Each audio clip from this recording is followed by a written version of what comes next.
او بلکې دا د حضور علیه الصلاۃ والسلام د امت خصوصیت ته چې هغه د رب ذوالجلال دربار کې د نبی علیہ السلام امتیان د رب ذوالجلال په دربار کې په اخلاص سره توبه وباسي. رب ذوالجلال د دغه مومنانو مسلمانانو د دغه توبې په برکت باندې رب ذوالجلال ورته تمام گناهونه معاف کړي. دا برکت او خصوصیت رب ذوالجلال زمونږ او تاسو غمخوار نبی امت لور کړو، مونږ او تاسو لرا کړو.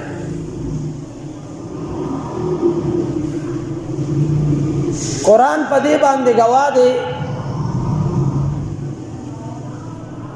چې کله د رب ذوالجلال دربار ته حضرت موسی علیہ السلام د راز او د نیاز خبرو ته لاړو او د رب ذوالجلال سره کلام کولو، بنی اسرائیل راو لګیدو او د موسی علیہ السلام د کوه تور د تلو نه پس سامرینو یو کسو د خپل نوم موسی د مفسرینو لیکلي، دغه سامری او موسی راو لګیدو د یو سخی جوړ کو او دا ټول بنی اسرائیل په دې کې اخته ک چې د سخی ته عبادت کولو، په دې ګناه کې دا ټول بنی اسرائیل اخته کو. موسی علیہ السلام چې سلوي خرز د رب ذوالجلال سره په کوه تور باندې کلام او خبره وکي، واپس چې کله خپل وطن او کلی تراغه چې وکته دغه بنی اسرائیلو کې د سخی عبادت شروع کړو. موسی علیہ السلام ورته فرمایي تاسو د رب ذوالجلال دربار کې توبه وباسئ. اے بنی اسرائیلو تاسو په خپل ځانونو باندې ظلم کړی دی، توبه به څنګه وباسي؟ موسی علیہ السلام د خپل قوم بنی اسرائیلو ته وایي کوم خلکو چې د سخی عبادت کړی دی او کوم خلکو چې د سخی عبادت نه دی کړی، دا چا چې نه دی کړی دی رو لګي، دا چا چې د سخی عبادت کړی دی قتل کی. قرآن په دې باندې گواه دی فقتلوا انفسکم، تاسو خپل ځانونه قتل کې. مفسرین د دې آیات لاندې لیکي تفسیر جلالین چې 70,000 بنی اسرائیل او یا زر بنی اسرائیل په دغه ورځ باندې چې د سخی عبادت کړو دا ټول دی په دغه ورځ باندې قتل شو. ولې د دې د توبې وستلو طریقه دا سوا چې دی خپل ځان قتل کولو، خپل ځان به وجنو نو ال رب ذوالجلال د دې غ توبه قبل ولا. او دا برکت د حضرت رسول الله صلی الله علیه وسلم دی چې خپل امت ته وایي چې تاسو د رب ذوالجلال په دربار کې توبه وباسئ، په خلی باندې نو رب ذوالجلال ستاسو هغه توبه هغه قبلې. او بیا د توبې چې څومره برکتونه دي هغه را روان دي. ذوالجلال د توبې وستلو حکم کوي او باری تعالی فرمایي خپل بندګانو ته توبو الی الله جميعا، اے زما بندگانو ټول د رب ذوالجلال دربار کې توبه وباسئ. اے زما بندگانو ټول د رب ذوالجلال په دربار کې توبه وباسئ. او د الله نبی زمونږ استاد غمخوار نبی خپل امت ته تعلیم ورکړي، بطور تعلیم ورته د دوانو جانو سردار فرمای مبارک فرمای یا ایها الناس، اے خلقو حضور مبارک فرمای توبو الی اللہ، دا اللہ پا دربار کی توبہ وباسے. او حضور مبارک خپلا فرمای فإنی، حضور مبارک فرمای فإنی زچیما اتوب الیہ فی اليوم، ویزو در رب ذوالجلال پا دربار کی ہر ورځ سو کرتا توبہ وباسم 100 مرتن. اے زما امتیانو در رب ذوالجلال پا دربار کی توبہ وباسے، زد رب ذوالجلال پا دربار کی دروازے سل پیرے توبہ وباسم.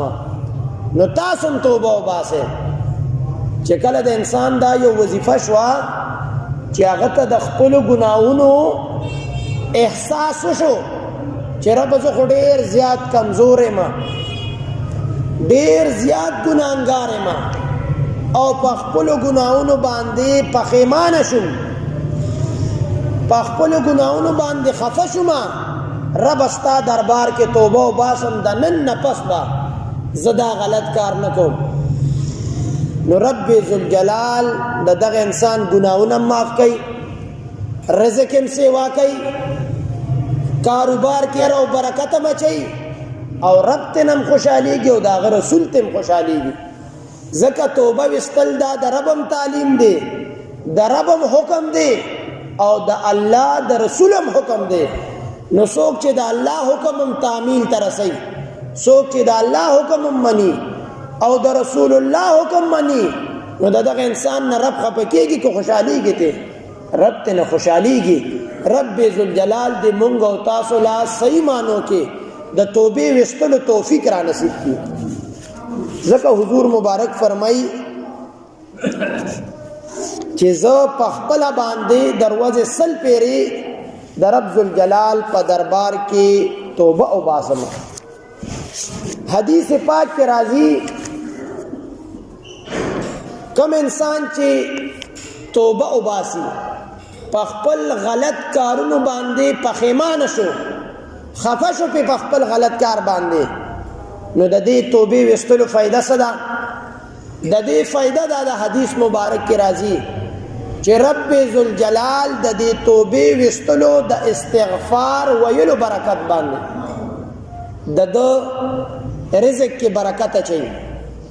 رب ذوالجلال د دې توبې وستون کې انسان رزق سیوا کوي او د هر قسم غم او تکلیف نه محفوظ ساتي.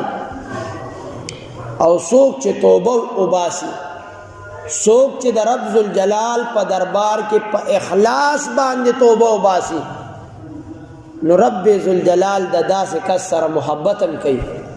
رب ذوالجلال داسې انسان خوښیم چې هغه په اخلاص باندې توبه وباسي.